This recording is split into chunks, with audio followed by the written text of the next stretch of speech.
Assalamualaikum warahmatullahi wabarakatuh. Pada kesempatan ini saya akan berbincang-bincang tentang dunia pendidikan. Kita tahu bersama Bapak pendidikan kita, kalau kita menengok ke belakang, adalah Bapak Ki Hajar Dewantara. Beliau memiliki satu filosofi tentang pendidikan, bahwa pendidikan itu pada dasarnya adalah memerdekakan manusia. Apa maksud daripada pendidikan memerdekakan manusia? Menurut beliau adalah bahwa pendidikan itu akan membuat raga seseorang menjadi sehat dan jiwa seseorang menjadi bahagia. Nah, hal senada juga diungkapkan oleh ilmuwan dari Amerika Latin, yaitu Paulo Freire. Ia juga mengatakan bahwa pendidikan itu pada dasarnya memanusiakan manusia. Dari dua konsep filosofis besar yang disampaikan oleh tokoh pendidikan, baik dari Indonesia maupun dari Amerika Latin, jelas menyatakan bahwa pendidikan itu memiliki kontribusi yang besar, baik bagi seseorang, masyarakat, maupun bagi pemerintah atau bangsa dan negara. Nah, dengan begitu jelas kiranya bahwa pendidikan itu pada intinya adalah akan mencerdaskan kehidupan bangsa. Oke. Kesempatan ini saya tidak akan banyak bicara tentang pendidikan secara luas, tetapi saya akan berbicara khususnya pendidikan non formal yang barangkali belum banyak masyarakat ketahui. Apa toh itu pendidikan non formal? Sebagaimana termaktub dalam Undang-Undang Nomor 20 Tahun 2003 bahwa pendidikan di Indonesia itu terbagi menjadi 3 jalur, yaitu pendidikan formal atau juga disebut dengan pendidikan sekolah, pendidikan non formal atau juga disebut dengan pendidikan luar sekolah, dan pendidikan informal atau juga disebut dengan pendidikan keluarga. Nah, kupasan secara lengkap akan kami kupas di masa-masa yang akan datang. Tetapi pada kesempatan ini saya mengkhususkan pada pendidikan non formal yang menurut saya masih banyak masyarakat yang belum paham, belum mengerti apa sebenarnya pendidikan non formal. Padahal kalau kita tengok bahwa sebenarnya masyarakat sudah sebagian tahu, akan tetapi sebagian masyarakat juga masih awam akan pendidikan non formal. Maka dari itu, pada kesempatan ini saya akan mengupas tentang pendidikan non formal. Pendidikan non formal adalah satu sistem pendidikan yang dilaksanakan di luar sistem pendidikan sekolah, yang terorganisir, yang terstruktur, dan bisa berjenjang. Pendidikan non formal juga memiliki satu fungsi, diantaranya adalah sebagai pengganti dan pelengkap pendidikan formal atau pendidikan sekolah, yang juga saya sering menyebut dengan dokternya pendidikan. Mengapa saya menyebut dokternya pendidikan? Karena pendidikan non formal ini akan melengkapi dan mengganti. Contoh, seorang dokter juga begitu, dia akan melengkapi dan mengganti. Ya, jadi kalau dokter itu ada seseorang yang mungkin putus tangannya, maka dokter bisa mengganti dengan tangan palsu. Dan dokter juga akan mengobati penyakit-penyakit yang ada di diri manusia. Jadi dia akan melengkapi di dunia kesehatan, itu dokter. Dan itu seperti di jalur pendidikan non formal, dia akan menggantikan dan akan melengkapi.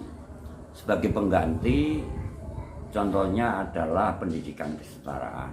Nah, pendidikan kesetaraan itu pendidikan yang dilaksanakan di luar sistem sekolah seperti kejar paket A, kejar paket B, dan kejar paket C. Kejar paket A itu setara SD, MI, kejar paket B itu setara SMP, MTS, dan kejar paket C itu setara SMA, SMK. Nah, bagaimana cara seseorang untuk bisa masuk di jalur pendidikan kesetaraan? Banyak persoalan masyarakat yang muncul baik di bidang ekonomi ataupun permasalahan-permasalahan sosial yang dilakukan oleh para remaja barangkali, dan permasalahan atau persoalan lainnya. Satu contoh, karena orang tuanya tidak mampu, maka anaknya kemudian tidak melanjutkan ke jenjang SMP, atau mereka sudah sekolah di SMP akan tetapi keluar kelas 1 atau kelas 2 karena faktor ekonomi.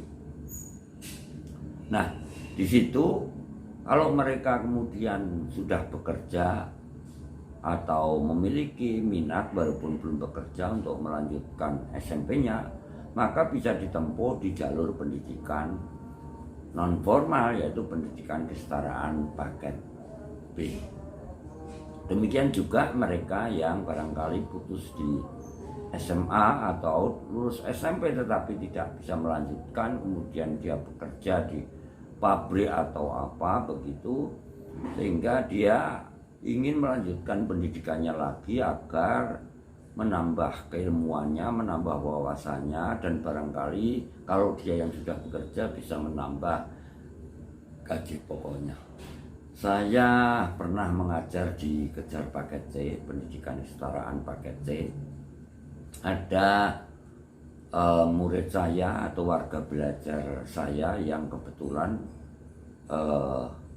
satu contoh adalah orang mampu tetapi dia mengambil paket C, dan contoh lain adalah mereka yang tidak mampu. Nah, contoh yang mampu adalah karena di saat remajanya mengalami kesalahan sehingga dia harus putus sekolah, dan setelah dia mulai menyadari akan pentingnya pendidikan, dia melanjutkan lagi sekolahnya di kejar paket C. Padahal dia adalah anak orang yang berada, anak orang kaya. Nah, setelah dia lulus paket C, kemudian dia melanjutkan ke perguruan tinggi ternama di Jakarta dan dia diterima di sana. Contoh yang kedua, saya pernah punya warga belajar atau siswa yang pada waktu itu seorang tentara, pendidikan awalnya adalah SMP. Karena dia ingin meningkatkan wawasan keilmuan atau pengetahuan, sekaligus barangkali dia juga ingin meningkatkan pangkatnya, maka dia mengambil pendidikan kejar paket C, sehingga setelah dia lulus bisa disesuaikan. Dan ada beberapa siswa saya, warga belajar saya yang kebetulan pegawai pabrik. Saya bertanya kepada dia, untuk apa Anda sekolah?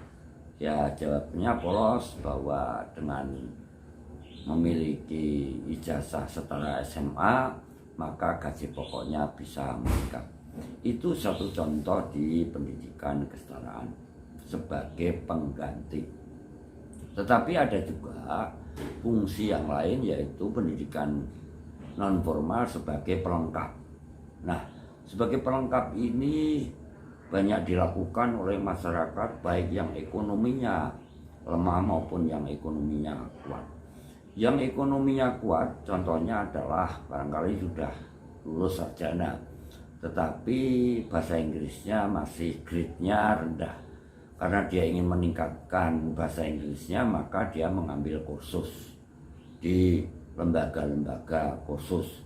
Tetapi ada juga mereka yang ekonominya lemah, dia mengikuti berbagai pelatihan-pelatihan guna meningkatkan keterampilannya. Tujuannya kalau dia memiliki keterampilan, ada kemungkinan dia bisa berwirausaha ada kemungkinan dia bisa bekerja ikut orang dengan keterampilan yang dimiliki.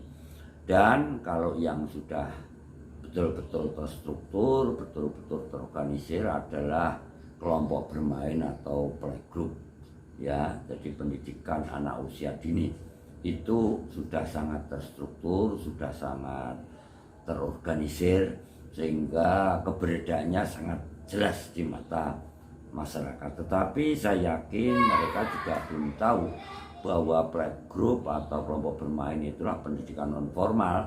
Mereka tahunya ya pendidikan formal karena dia belajar di sekolah atau di TK barangkali belajarnya. Nah, itulah kupasan yang bisa saya sampaikan bahwa pendidikan non formal adalah sebagai pengganti dan pelengkap pendidikan formal. Dan kita tahu bahwa pendidikan non formal itu juga memiliki satu filosofis bahwa pendidikan itu sepanjang hayat, pendidikan itu seumur hidup, lifelong education.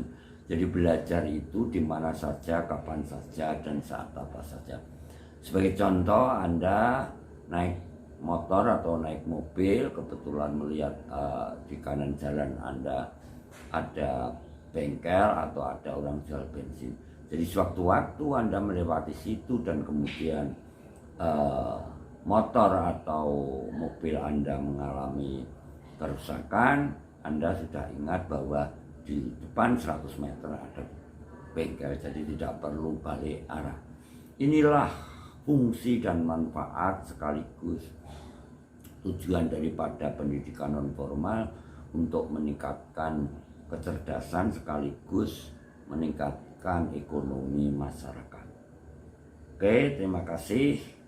Sampai jumpa lagi pada kesempatan yang akan datang dengan materi-materi yang masih akan berbicara di dunia pendidikan. Selamat malam.